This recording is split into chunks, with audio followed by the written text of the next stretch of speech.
moving on now.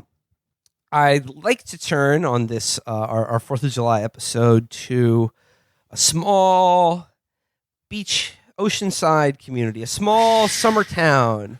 And I'd like to remind all you people that amity means friendship, and our beaches will be open for the 4th of July, regardless of what you've heard about it. There was a minor incident with a barracuda of some kind. Which spelling of minor?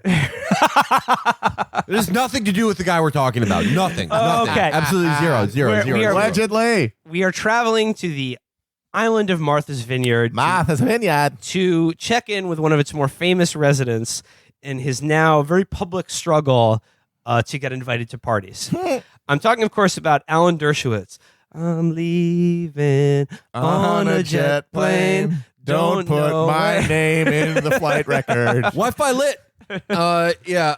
Alan Dershowitz, Been in the news. he's had a lot of lives, and I think now, I appreciate now that he's becoming American Nausgard. Yeah. Just like a heavily there have been like 7 New York Times articles about this guy's boring arguments at his vacation home. That's Nausgard. That's like pure minutia. Someone tallied this is up. his struggle. There were, I think, 4 different pieces in the New York Times this week about using a total of 6 writers Insane. to cover the travails of Alan Dershowitz, and what he claims is his sort of being blacklisted from Martha's Vineyard for his very brave and principled stand to I don't know, defend Trump from the Mueller investigation. The obscenity of this cannot be overstated.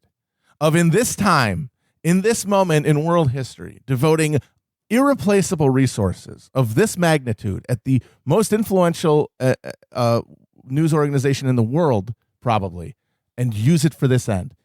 Obscene. Disgusting. So let's diving into it. This is from Chilmark, Massachusetts, in an article by Jess Bidgood and Julie Bozeman. For years, that's 2 writers who could have been literally doing anything else. You needed it. So for years, Alan Dershowitz, the lawyer and professor emeritus at Harvard Law School, has been a garrulous fixture in this handsome gray-shingled town on Martha's Vineyard.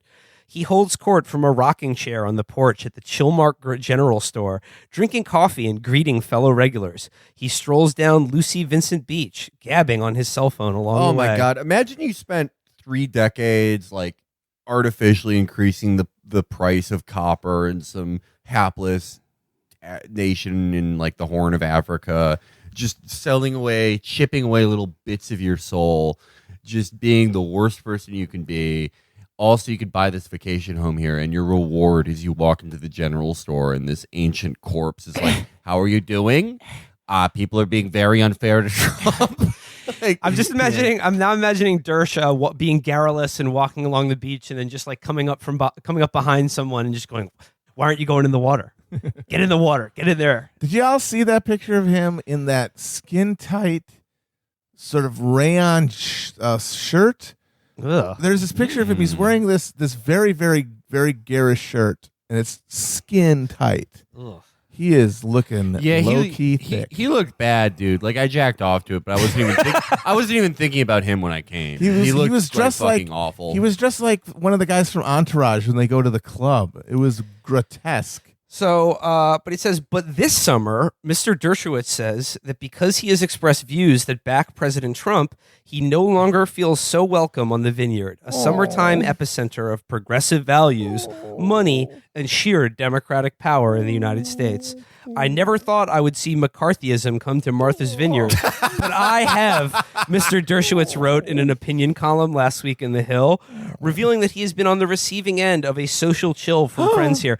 By the way, McCarthyism doesn't refer to social chill. It doesn't refer to being socially ostracized from your friend group. Yeah. It's quite a bit stronger than Literally that. imprisoned or had your livelihood destroyed. That's what McCarthy did. He held hearings where he's like, why are 42 of my mutual followers still following this account? So for them, it is enough that what I have said about the Constitution might help Trump, he wrote. So they are shunning me and trying to ban me from their social life on Martha's Vineyard. Little baby. This really is Nausgard because everyone in this story there is no hero in this story.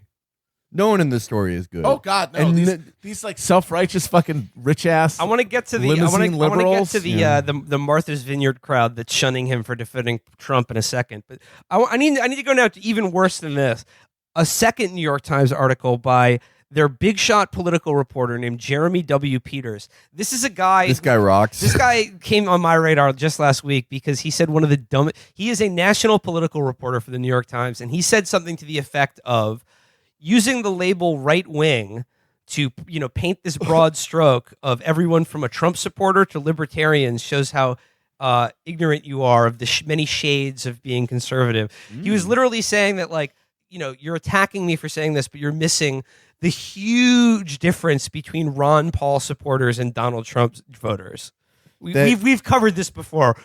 Anyone who seriously supported they're all Trumpers. Ron Paul in 2012 or before that are all on the Trump train. They all turned into frogs. The many shades of conservatism from Ulster Orange to Division Azul. That's very So good. he goes, I had called Mr. Dershowitz on Tuesday to tell him I was going to be on the island for a long-planned vacation, and I suggested we get together to talk about the stir he kicked up when he wrote in a blah, blah, blah. So this asshole is going there. I can't believe he spoke to Muffy that way. This asshole is going to the vineyard for his fucking vacation, and he's got to make it a work vacation by getting in on this Alan Dershowitz kick and giving him one of the most kiss-ass interviews I've ever read. So he goes, Dershowitz says here, I'm enjoying this, he told me. It's a red badge of courage. He said he believes political debate today has essentially degenerated into a fight over one question. Are you for or against Mr. Trump? We live in a Red Sox-Yankees world, he said, and you have to pick a team. Shut the fuck up. Just shut the fuck up, dude. Mr. Dershowitz said, he said, the local library, Mr. Dershowitz said, told him they can't find the time for him to give his regular summer talk this year, blah, blah, blah. And he goes on here, he goes, you're no stranger. This is where the actual interview starts. Jeremy Peters says, you're no stranger to defending people who are unpopular. Is this actually worse than when you defended O.J. Simpson? He says, Dersh responds, of course, or Klaus von Bülow, or Leona Helmsley, or Michael Milken, or Mike Tyson. Just in case you forgot about all of those other utterly reprehensible and evil people he's helped weasel their way out of legal trouble. He's there to remind you that, yes, indeed, I was there helping them as well in a very principled way. He goes, this is much worse than all that, because in those cases, people were critical of me, but they were prepared to discuss it. They were prepared to have a dialogue.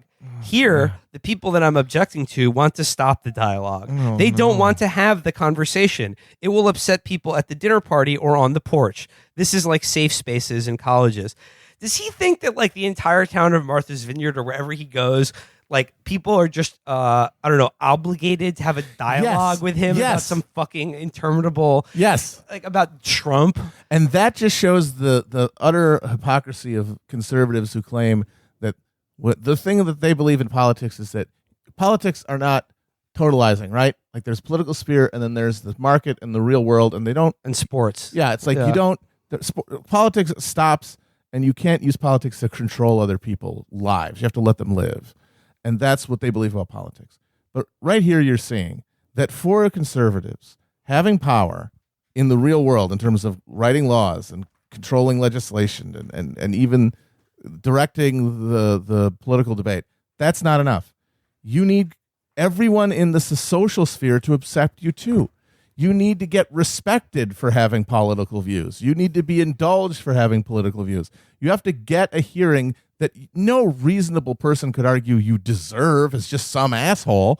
But to their mind, political power extends tendril-like down to the roots of all social interaction. Well, you say that, Matt, but Peters asked him, you reject the label Trump supporter, don't you? He says, absolutely. I'm a Hillary Clinton liberal Democrat who's trying hard to restore Congress to the Democrats. So he goes, you enjoy being provocative and contrarian. I'm a teacher and a professor. My job is to provoke and stimulate conversation. The thing I hate most is people who want to shut off the conversation. The thing I hate the most is people who just don't want to fucking talk to me or deal with awful. No. So he goes, you're required to listen to me. But listen to how Peter is flatters him with he goes, people only hear one word, Trump.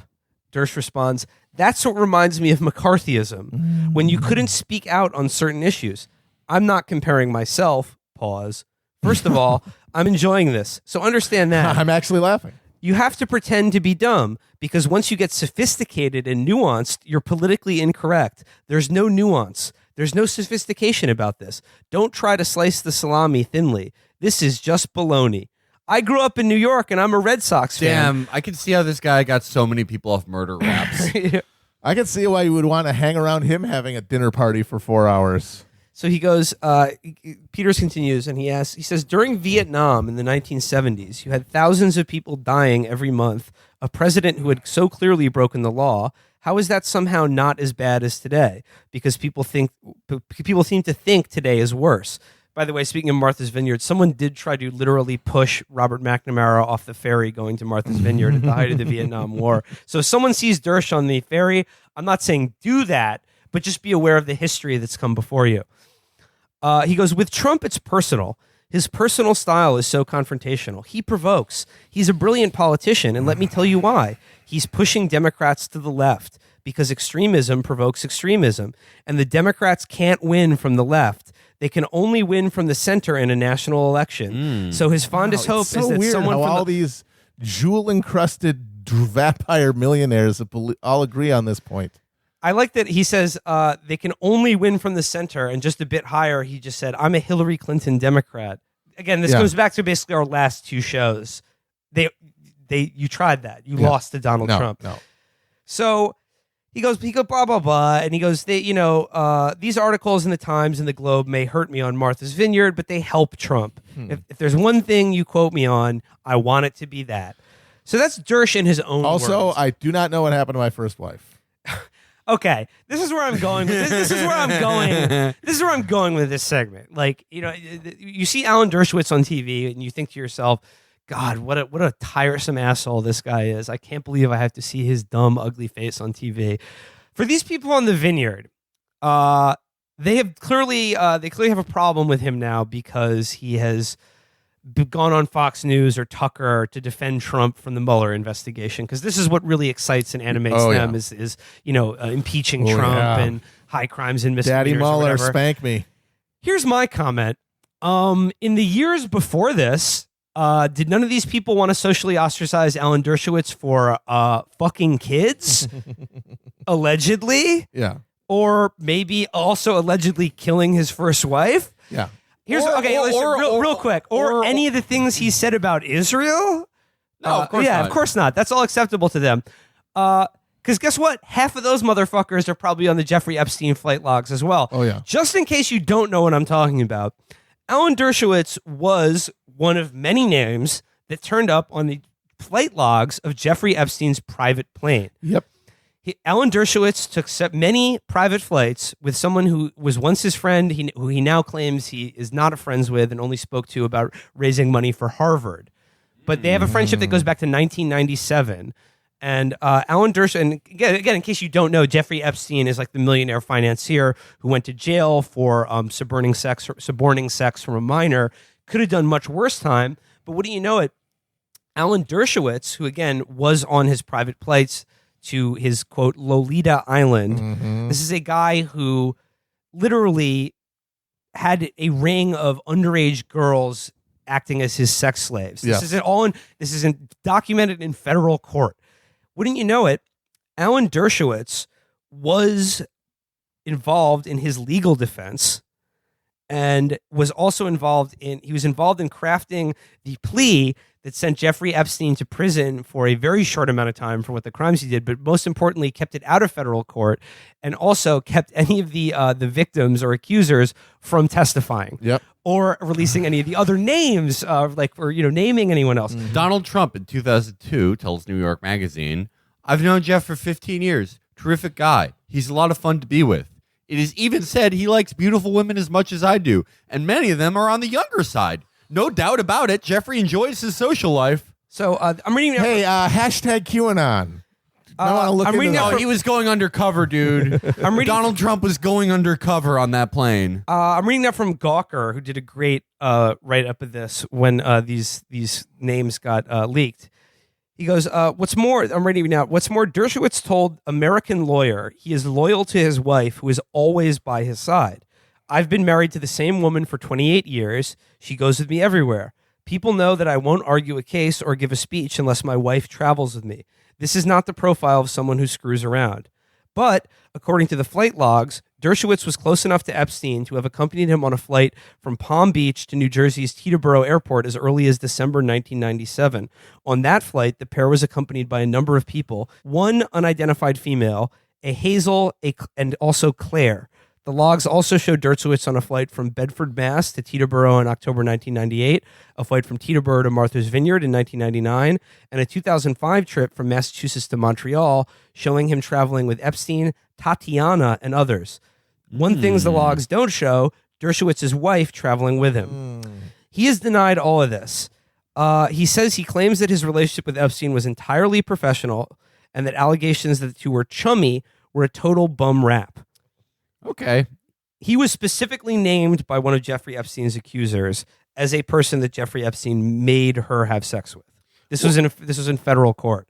If we are shutting out somebody who is exactly like a Frank Miller character from public life, like a villain in a Frank Miller Yes. graphic novel, what have we become? Listen to this. Dershowitz would later play a significant role in negotiating the NPA on Epstein's behalf. Indeed, Dershowitz helped negotiate an agreement that provided immunity from federal prosecution in the Southern District of Florida, not only to Epstein, but also to any potential co-conspirators of Epstein. Thus, Dershowitz helped negotiate an agreement with a provision that provided protection for himself against criminal prosecution in Florida for sexually abusing Jane Doe number 3.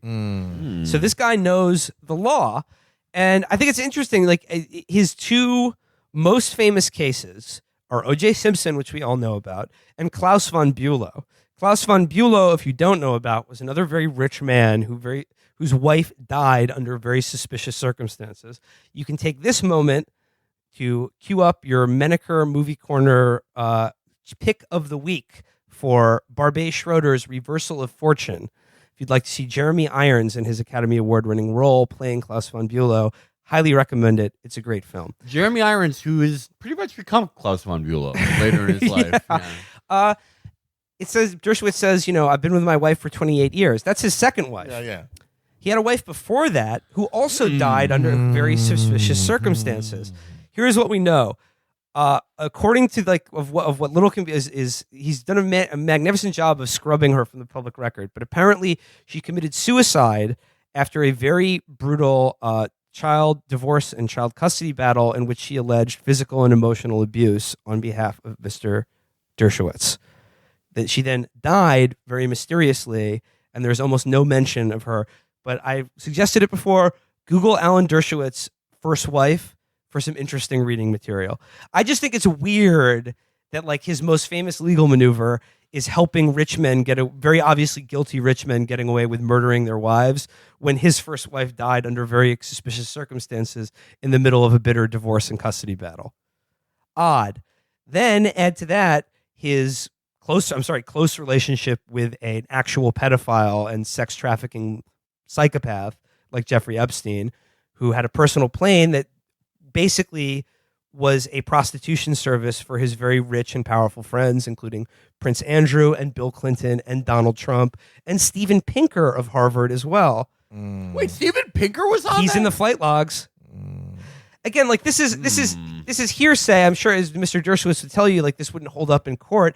I'm just saying, like these are the facts that we know, and you can judge for yourself. This is the person whose social life became the all-abiding obsession of the most powerful and influential news organization in the world for the past week. Nowhere in those in the 5 or 6 articles, or even in this interview with Jeremy Peters, did they ask him anything about his connection to Jeffrey Epstein and his appearance on his private planes. Well, that's not about his ideas, and this is really about the closing of people's minds. You know what? I really hate when people will try to shut down that conversation. Yeah. He also mentions in his many TV appearances on this, he compares it to McCarthyism, and he also compares it to college safe spaces. Of course, that little absolutely, buzzword yes. that will activate the pleasure centers in the minds of Tucker Carlson's audience, and he mentions it in the New York Times as well. It's again very funny that he would mention trying to shut down debate on college campuses, because he has literally been at the forefront of attacking any university, public or private, that will host any Any speaker, kind of BDS. any kind of Yep. BDS, any kind of forget BDS, Punish them. and just any Palestinian speaker Punish on them. campus, Punish them. he has demanded that he be allowed to appear on stage together and offer a rebuttal. And if not, then their funding should be cut. Yeah, exactly. So he is very much at the forefront of creating a safe space for Zionism on American campuses, and has attacked Finkelstein. And Finkelstein, again, look it up. Finkelstein found not just outright falsehoods in Alan Dershowitz's case for Israel, where he claimed 70,000 Palestinians were exiled in the Nakba. Add a zero on there, pal. But also outright plagiarism in his footnotes. Got Norman Finkelstein denied tenure and has since moved on. So this is Alan Dershowitz, and this is the guy who's been given basically unfettered access, not just to Fox News, but to the New York Times, to paint this case about himself as a kind of the lone principled man, the guy who was born in New York who roots for the Red Sox. That's how Just he thinks. a grotesque gremlin. And the thing is, it's and not I'm even sorry, like also probably a fucking rapist. Yeah. Allegedly. Allegedly, I mean, yeah. cover our asses here, but like I'm just saying, like, But it's not even take all that holistically. What the fuck were you doing on Jeffrey Epstein's private plane? just the thing I don't even understand from the New York Times' point of view is you can't even use the cynical explanation of, well, if it bleeds, it leads. The American people aren't baying for Dersh news. Dersh is not a popular and well-known figure across America who has a lot of fans who are invested in his social life. He is not Ariana Grande, but their commitment to just maintaining this discourse about discourse in the face of just collapsing reality, it's insane. It's a cargo cult at this point. It's like they're saying novenas as the fucking ship sinks. I mean, I wanted to talk about Dershowitz because I find him so personally repellent for so many reasons. But like, this is also another example of, again, Donald Trump was on those flight logs. Donald Trump was very close friends with Jeffrey Epstein. Okay. And I just think it's interesting now that like a huge part of Trump's support, like we've talked before about the QAnon people and so much of the conspiracy theories that now dominate our time, all revolve around child sexual abuse and child trafficking for the purposes of prostitution. And these people, they seem to see evidence of this everywhere except for actual documented cases of child abuse and molestation.